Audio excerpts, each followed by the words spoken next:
When I grow up, I want to be a veterinarian.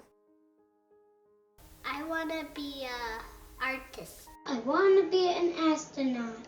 I want to be a doctor, a farmer, a ballerina, a skateboarder and an engineer, A paleontologist. a scientist, an entrepreneur, a pilot, a secret agent. My mom and dad said I could be anything that I want to be when I grow up.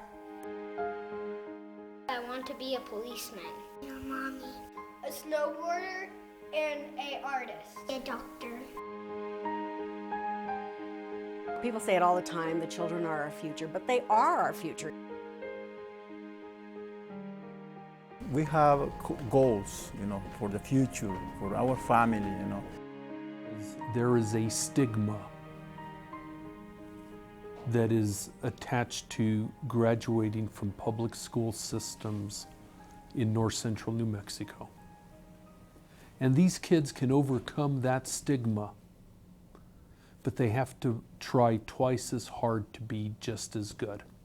Frankly, I'm very concerned about education in our community. I feel like it's too easy to take away from kids when they're younger it's a very short-sighted, in my opinion, way of doing things, because at this age and pre-K age, this is your opportunity to get them when they're young and when they're first beginning to learn. If you can teach them now, they can retain that throughout their whole school career. I mean, we're very concerned about our kids' future and the education that they get, to a point where we have to decide if we want our kids to attend public schools or private schools, and kind of weigh the pros and cons to that.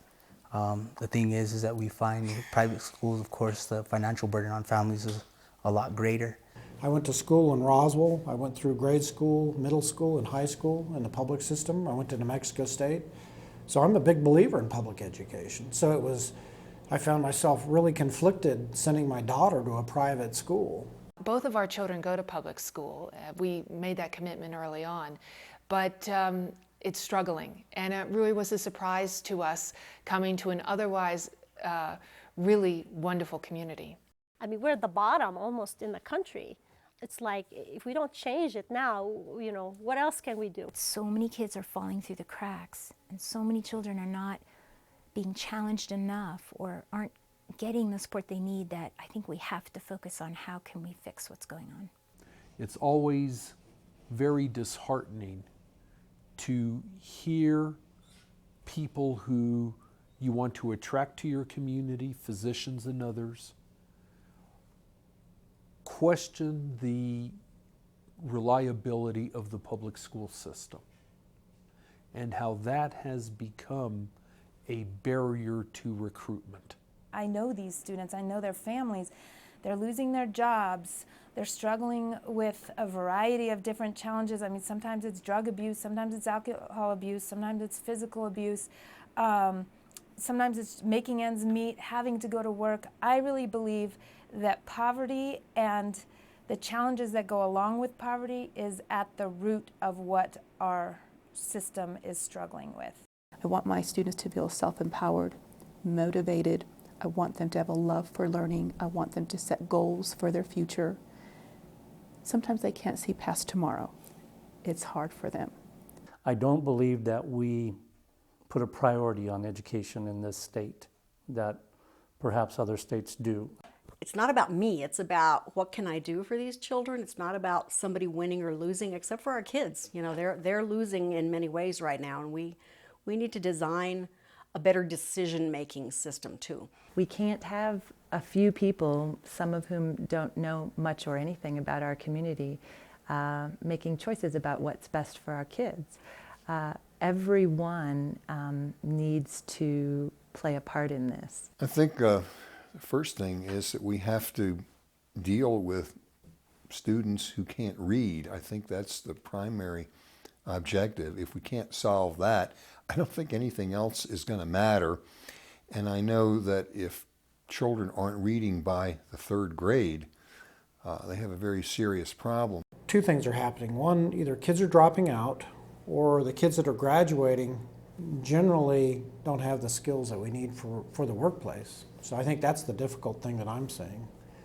And the issues that we're running into when that occurs is where do we get future manpower to staff positions without having to go through a significant remediation effort in training them. I think that there's some accountability that has to be tied to overall teacher performance. I think that sometimes as educators we forget that we exist to serve children first and foremost, and that children are our clients. It's like two worlds colliding when you see this whole emphasis on testing and the cookie cutter result and what you know about kids and how they learn. And because one of the first things that goes out is they say, oh, time on task, and you start cutting programs like art and music. I'm with the teachers a lot. It's a big deal. They have a really hard job, and they need support. And there's some fantastic teachers out there, and they need to know that they are valued. And oftentimes they don't. I really think teachers know how to teach. It's just they're not given enough time with the kids. I get tired of reading in the headlines all the stuff that the school board said every week. I want to be reading about the success of the kids. It's very rare that you'll read an article about something great that a teacher or school's doing. So I think one thing that could really help, I don't know how realistic it is, but if our country really came to value education in the same way they do in Finland or Japan or Singapore or other places. I think it's really important that our community be involved in the schools. I think it's particularly important that our business community be more involved in the schools. And the more parents that volunteer and participate, the more we're going to send our children the message that they are important to us. I like to help children read. I used to teach first grade, and seeing them finally get the gist of the sentence and what they're reading, and they get so excited about it, and I just like to be around kids that do that.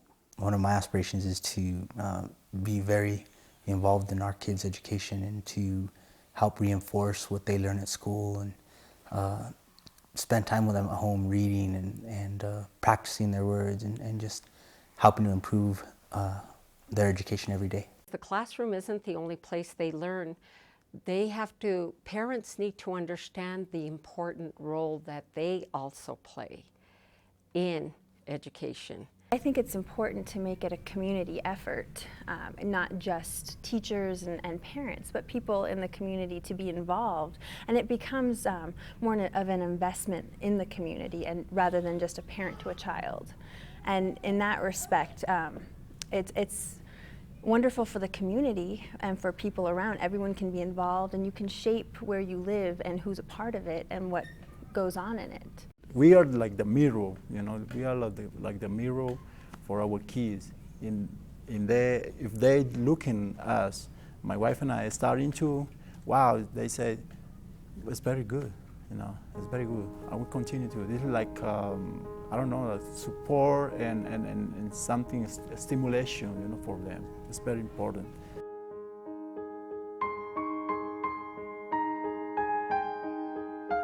The foundation is so critical. We are planning to be super involved from the very beginning. We want to make sure that he's getting a foundation and that he's learning and that he can just build on that foundation the older that he gets. Reading to your kids, even when they can't talk to you, they still get to see the pictures, they hear the words, and then they just learn from you. The education for our kids is very, very important. We have to make an investment in our students so that we get the return on that investment. And I think if people will think a little bit broader than their own little turf battles, I think it'll make some difference. We all have a stake in education because it makes a better community that helps all of us. The school is just one little bit of the whole problem. Everyone has to encourage the child.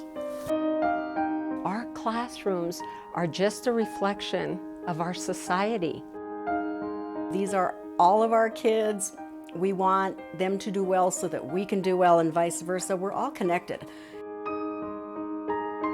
My aspirations for our community is that our kids are so well prepared that they can take advantage of any opportunity that they desire to take advantage of. That they never are challenged by having a door shut on them because they're not prepared.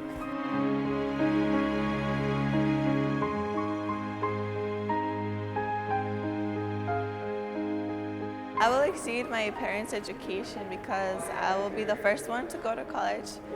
I believe every kid could succeed and every kid can reach their dreams if they're encouraged and they're supported.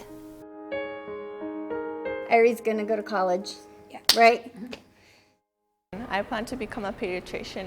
I want to be an astronaut, an entrepreneur, a policeman, a veterinarian, a paleontologist, an artist, a pilot, a scientist, an engineer.